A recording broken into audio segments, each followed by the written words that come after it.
Actually Sai సూర్య developers అని ఒక company ఉండింది. సో, వాళ్ళేందంటే రియల్ ఎస్టేట్ బిజినెస్ చేసుకుంటా అంటే మామూలుగా మనం చూస్తుంటాం కదా! బయట రియల్ ఎస్టేట్ ఇట్లా మేము ప్లాట్స్ ఉన్నాయి తీసుకొని రిజిస్ట్రేషన్ చేయించుకోండి అని చెప్పేసి. సో, అలాంటి వాటికి మహేష్ బాబు వచ్చి ఎండార్స్‌మెంట్ ఇచ్చిండు. లిటరల్ ఎట్లా అంటే ఒక 30 సెకండ్స్‌కి 6 క్రోర్స్ తీసుకున్నాడంట. సో, ఆ సాయి సూర్య డెవలపర్స్ వాళ్ళు ఏమైంది అంటే జనాల దగ్గర డబ్బులు తీసుకొని మోసం చేయడం. అంటే ఒక్కొక్కరికి ఒక్క పర్సన్‌కి 4 రిజిస్ట్రేషన్స్ చేసేయడం అలా మోసం చేసేసరికి ఈ స్కామ్ అంతా బయటకొచ్చినప్పుడు సాయి సూర్య డెవలపర్స్ ఎవరైతే అధినేత ఉంటాడో అతను పారిపోయిన తర్వాత దొరికాడు.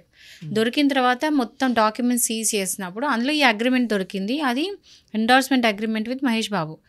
ఏమనంటే 30 సెకండ్స్ యాడ్‌కి 6 క్రోర్స్ అని చెప్పేసి. సో, బేసికల్లీ ఏందంటే ఇక్కడ ఈ ఈడీ వాళ్ళు పిలిపించింది కూడా బుక్ అయింది ఏందంటే ఫీమా యాక్ట్ కింద.